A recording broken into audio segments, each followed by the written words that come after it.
I'm so privileged this afternoon to have my good friend Abbas Gullet, who's been a huge role model for me in the humanitarian space, and I'm just very humbled to be able to call him my friend, because Abbas is, as we all know, a household name in Kenya.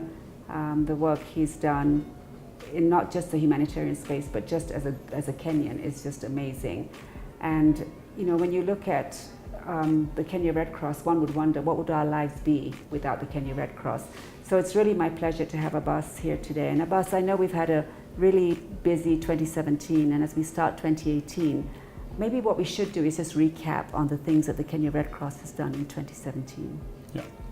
Well, thank you, Gina. Very happy to be on this show, and happy that to talk to you on looking back at 2017. I would say that 2017 started with the drought in Kenya, as we all know, that Kenya was facing one of the worst drought again, you know, every 5-year cycle, one of the worst ones after 2011, 2012. So it started way back actually in 2016, September, October, November. So by January it had picked up, and the numbers moved from the original 1.7 million to what we've been dealing with, 3.5 million Kenyans in 24 counties, largely the arid and semi-arid part, which are the usual suspect areas because of failures of 2 consecutive rains and getting into the 3rd one. So we launched an appeal of 25 million Swiss franc, or equivalent to US dollars, similar amount, to address the needs of 1 million Kenyans out of the 3.5. So the last 11 months actually been working with that caseload.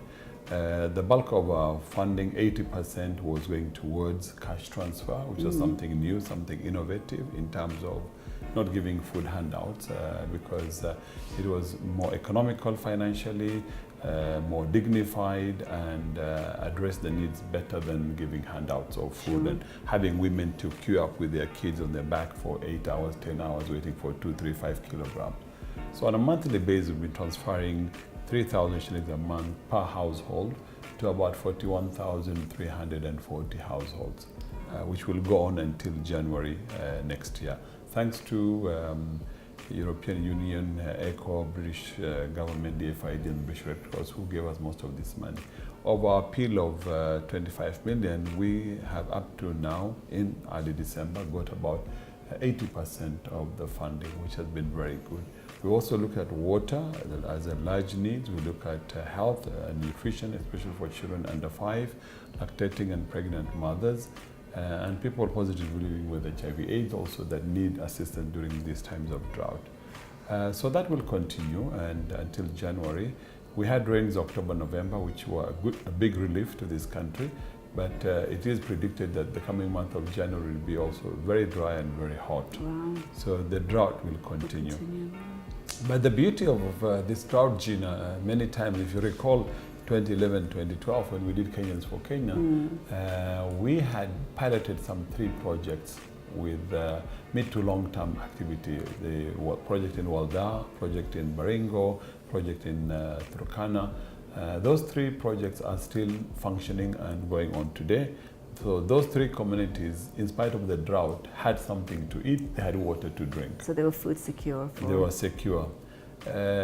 This current drought, in early September this year, Governor Charity Ngilu from Kitui County came to me and asked me for food for her county, plus also water, because the area is also quite dry in Kitui.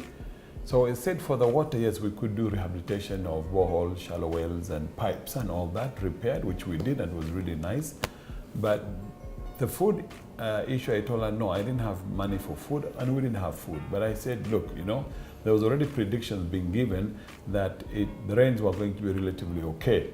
And in lower eastern Kenya and Ukambani, the October, November, December rains are actually their main planting season. So with that scientific information, I told Charity, look, why don't you look for money to buy seeds and give farmers seeds to plant and to grow, and hopefully by February, March of next year, then they can do harvest.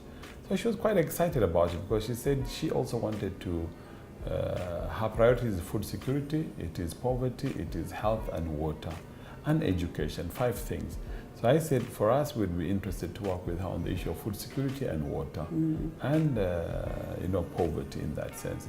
So what we did was to look for donors, and we're very lucky that we got a donor from Malaysia who gave us $1 million US from what they call Zakat Foundation. And for that 1 million, we split it 50-50. 50 million to go for purchase of seeds, and 50 million to go for water. And that's what the donor was also very keen about. So we bought seeds actually worth about 65 million, because we got another 15 million from elsewhere. So total between us and the county government, we bought seeds to reach 200,000 households. Wow. And when we did Kenyans for Kenyans, and we saw how proud these guys were when they could plant their own, their own produce. It is such a much better. And I tell you, so what we agreed with her was to do that. So we have registered with mobile number, with GPS, and with ID of 200,000 households. Kitui has 300,000 households. So 2/3 of Kitui all got seeds. 2 kilograms, Gina. And 2 kilograms pack cost 500 shillings. So now they have planted, and with the planting on 1 acre, the expected harvest is minimum 2 bags by 90 kilograms, so 180 minimum. If we buy green gram or dengu at about 100 shillings a kilogram, they will have harvested each household minimum of 18,000 shillings worth by just putting in 500 bob. Okay, so having invested together with the county about 100 million, buying the seed, logistic distribution, everything, we're expecting to have a bumper harvest of about 30 to 35,000 metric tons. When it is sold, you're talking between 3.5 and 5 billion Kenyan shillings in terms of value. So here is where we're saying, if we're serious about food insecurity, poverty eradication, and above all, dignity to women, this is the kind of thing that we should be doing. And social impact is just incredible. And the impact is huge. So now what we're actually looking at, where do we get buyers to buy 30 to 35,000 metric tons of green gram? Wow. So through the International Red Cross in Geneva, Kenya is the first country that has done this kind of social impact called investment. So now they're looking at this as a pilot, and we're talking to the International Red Cross in Geneva if they could find social impact investors who could buy this food. Okay, so that these communities, we take them from where they were to one level, and then we can go a second round of seed distribution, take them to the next level to really address. What we're looking at is, Gina, is just transformation in terms of, we need to, first of all now, in this round, when we buy the crop from them, not the crop now, we cut out the middleman who normally will buy at a throwaway price.